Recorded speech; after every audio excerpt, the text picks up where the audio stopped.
Hi, my name is Taylor Bobak, and I will be presenting on Carvana, the firm's strategy that they are currently executing, as well as my analysis and recommendations for the firm at hand. First, I'll start off with the introduction to Carvana to educate those. Carvana's current business model and reason for existence is to be an industry disruptor. The automotive retail industry's large size, fragmentation, and lack of differentiated offerings present an opportunity for disruption for the firm. Carvana saw the market opportunity at hand and the need for a different yet simpler car shopping experience. According to a 2019 Cox Automotive Car Buyer Journey study, 61% of car buyers do not feel the shopping experience has improved, with paperwork and negotiations being the most frustrating parts of the car purchasing process. The founders knew that more often than not, consumers were dissatisfied with the car buying process, and not only that, 97% of customers were already online conducting research, so Carvana thought, why not bring the market to them while they're already there? Carvana knows that consumers want a wide selection of automobiles, fair value in the product to which they are purchasing, confidence in the quality, a controlled as well as no-pressure environment, and lastly, efficiency and simplicity within the car buying process. Carvana's business is driven by data and innovative technology and is involved in all stages of the consumer journey. That is how Carvana is able to cater to the consumer needs so effectively. By configuring their e-commerce platform to support vertical integration, thus making it more efficient, creating a differentiated customer shopping experience, like the offering a photo booth or a vending machine for cars, while still providing sound customer service, Carvana attempts to put its strength with the car buyer. Next, I will explain Carvana's industry and competition. According to Carvana's 10K report, Carvana not only competes in the e-commerce automotive space, but also the used car sales industry as a whole. This industry is highly competitive, with pressure from existing firms, traditional car purchasing methods, and new potential entrants into the market. Auto consumers are interested in e-commerce solutions for their car purchasing needs. 83% of U.S. car buyers want to do one or more steps of the car purchasing process online, according to the 2019 Cox Automotive Future Digital Retail Study. The fact that many consumers are moving to this type of purchasing method and the preference for it is what improves the attractiveness of the industry. However, it may not be attractive for a newcomer, especially if they don't have something to differentiate themselves from the already established competitors in the industry. The current top 6 competitors are shown to the graph to the right. The competitors from left to right on the graph are CarMax, Carvana, Auto1, Vroom, AutoHome, and Consu, respectively. CarMax brought in the most profit of $20,320 million, Carvana second to that, but only a quarter of it. According to a technology outsource consulting firm, the automotive industry's customers are showing increasing interest in buying cars online, as opposed to just researching options for specifications. The closer a shopper gets to the buying moment, the greater their attraction to the online channel. Reasons given include better price as well as easier and faster transactions. This shows the room that Carvana has to grow.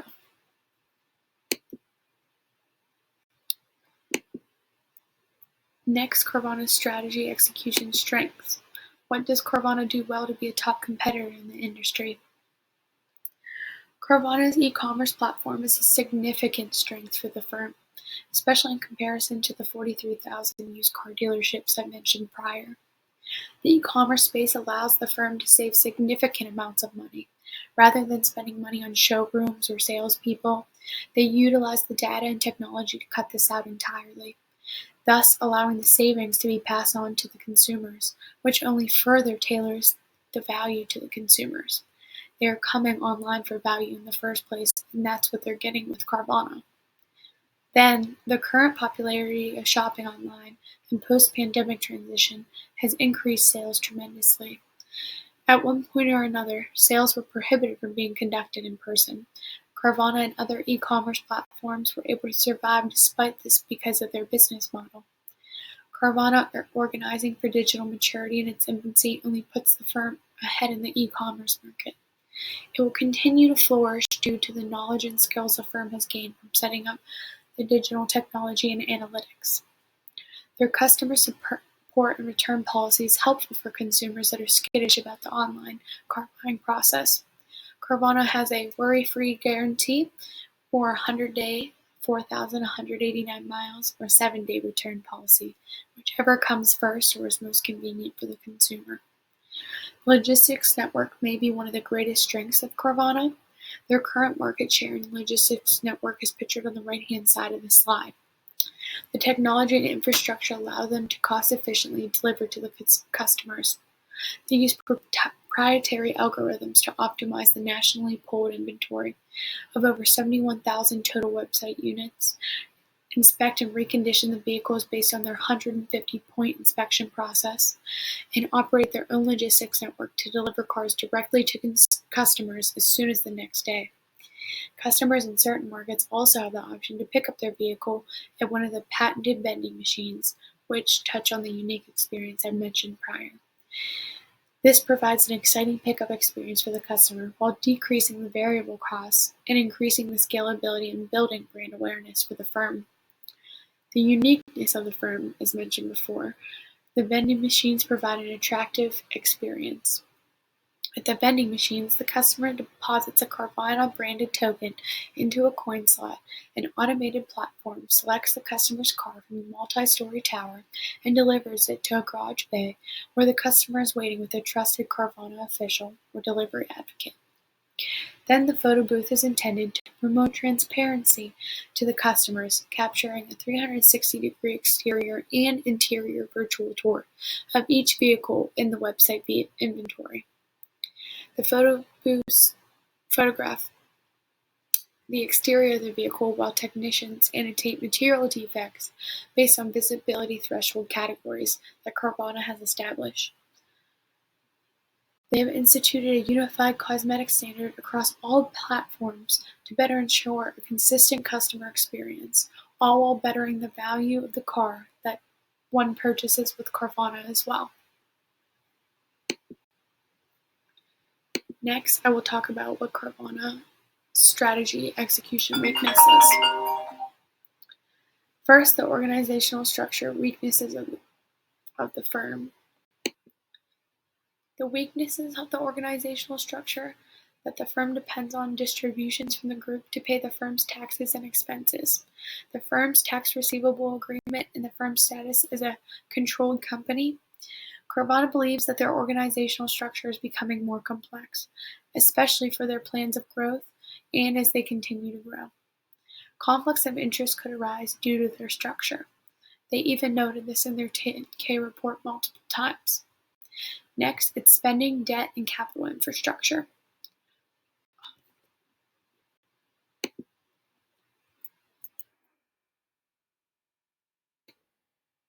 Carvana has not been profitable since 2012 and has accumulated a loss of approximately $1.7 billion as of December 2021. Carvana incurred net losses of $365 million, $462 million, and $287 million in the years 2019, 2020, and 2021, respectively. The firm wants to continue to invest and grow the business, yet the firm expects to incur significant losses. These losses, especially when considering that the operating costs are fixed, showcases the lack of vitality of the company. Lastly, the inability to properly manage their human capital, which also goes off their lack of corporate culture and their customer interaction. Organizational culture is the second key building block when designing organizations for competitive advantage. If Carvana focused on training, honing the skills of employees that they have already acquired, and stood firm in said training, the organization would probably be better to be built upon.